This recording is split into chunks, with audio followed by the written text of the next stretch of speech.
Good morning. Welcome back to the 40 days. Hopefully you're getting it going again, taking it week by week. We can do it lots of different ways, but my suggestion is to track how much you actually do practice, no matter how small the practice is. Well, for the most part. I mean, if you're doing a session of breathing, if you're doing pranayama, mark it down and just gradually keep this building towards the 40th day. Benjamin Franklin had a process that he worked throughout his entire life of keeping track of the positive things that he was doing and having it build gradually in a very consistent manner. We're doing much the same thing. I do it in my own way. The way that I ended up starting this was as a child, I just thought, what would the person be doing who I want to be with their day? And I just tried to track all those things down. I tried to write them down. I'm still involved with some element of that process now. So we really understand that all hands are needed. We need to get all hands on deck. We need to get people who are committed to being positive, committed to kindness, committed to patience, and setting limits.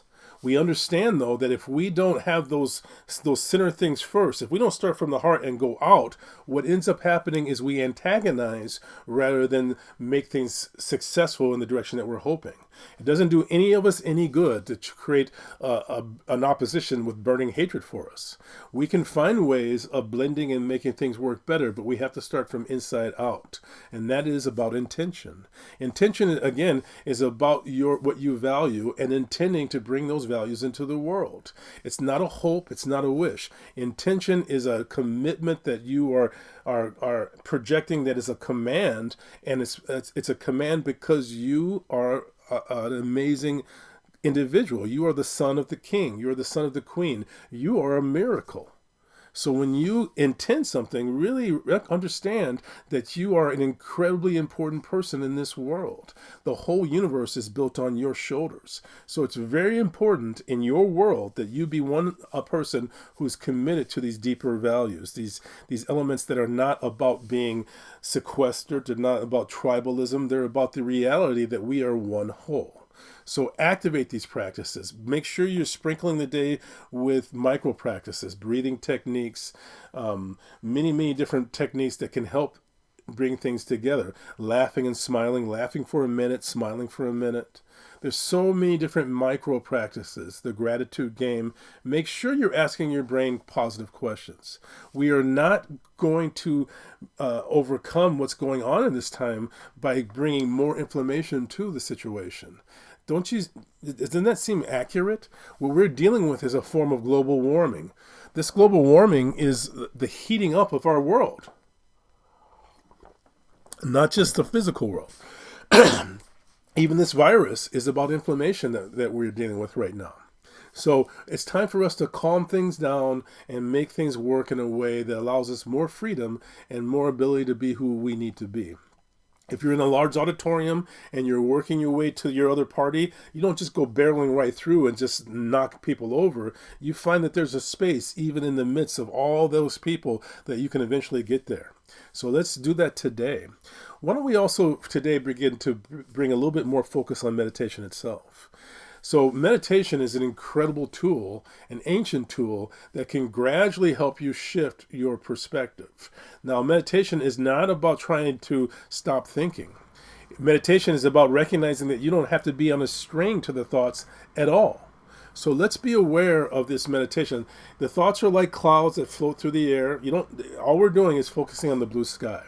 So the first thing we do is find the structure, and we'll do this with another session as far as sitting on a zafu or a meditation cushion. But this one, if you're sitting in a chair, there's a lot of us that will be doing it this way. The chest is up, let the hands relax. Be aware just the difference between bringing the chest up just a little bit. Noticing the hara. The hara is an inch below the navel and a half an inch in. Just breathe. Notice the hara. Breathing nice and easily. It's like focusing on a lead magnetic ball. Now the chest is up. Bring awareness into the heart. There's actually two hearts. There's the beating heart and there's the energetic heart. The energetic heart is different than the beating heart, and yet they are both central to who we need to be and who we can become.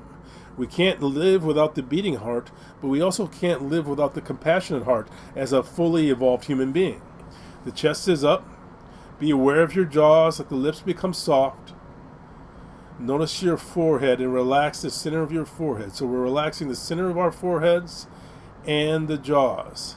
And at the same time, just feel the air coming in and out of your nostrils. Just feel it sweeping back and forth. Notice the breath sweeping back and forth.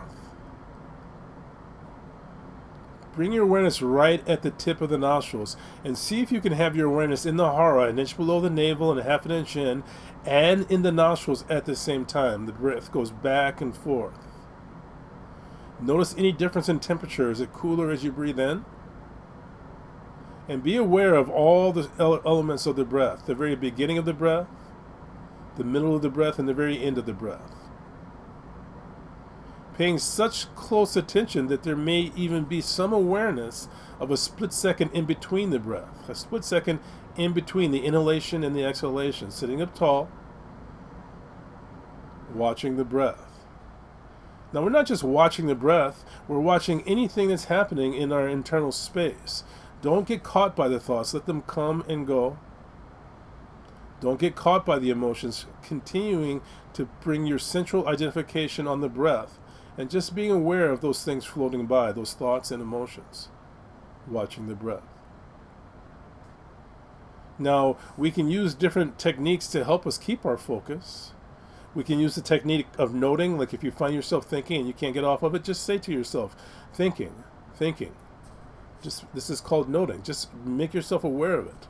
Sometimes you can get caught on the thought process and be deep into it before you even are fully aware that you're doing it. So let's just be aware of that, saying thinking. You can use different focuses, different mantras. For me, the greatest mantra of all is I am. I am is the central part of any sentence that we say. I am going to do this or that. So I am is incredibly important. Sitting up tall, just being aware. Say that phrase, I am. Inhaling I, exhaling am. And just watch the breath.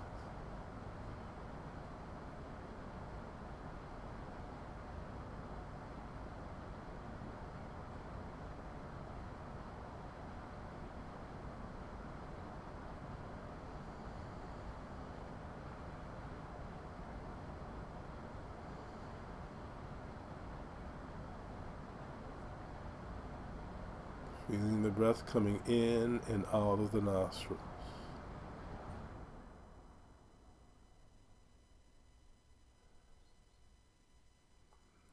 Let's take a nice breath in. And an easy sigh.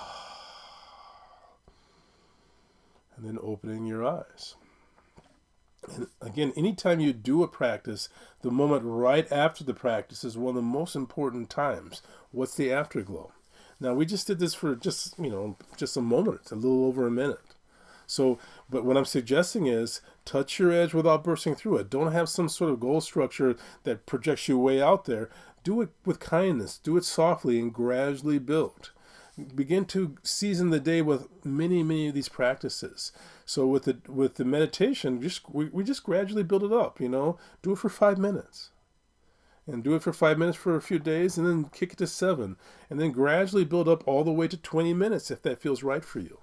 20 minutes in the morning and 20 minutes in the evening. And in the weekend you could do a little bit more, maybe a half an hour session, or gradually build up to an hour session. It's my suggestion that you don't need to do just an ever increasing amount of meditation. Just that amount, the 20 minutes in the morning and 20 minutes in the evening, makes all the difference. And it's actually more important for you to touch your own edge. Don't try to get 20 minutes if that's beyond your current capability. So meditation is one of the great tools. Let's use it. Let's get together and make a difference in this world. It's kind of like a glass of water with food coloring.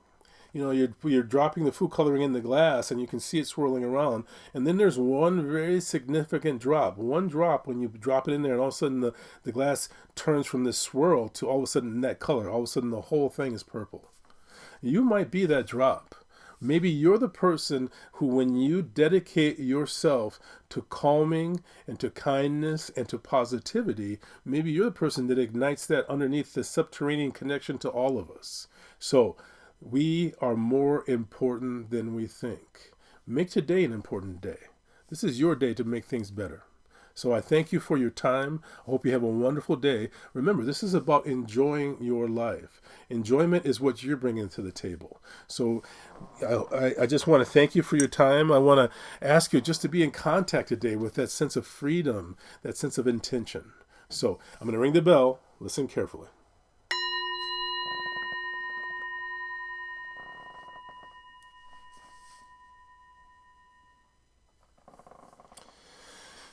And I just again want to really thank you for joining me. This is challenging for me because I've dealt with social anxieties throughout most of my life.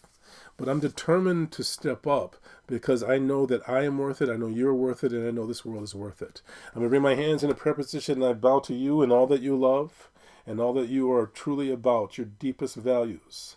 Namaste. Have a wonderful day today.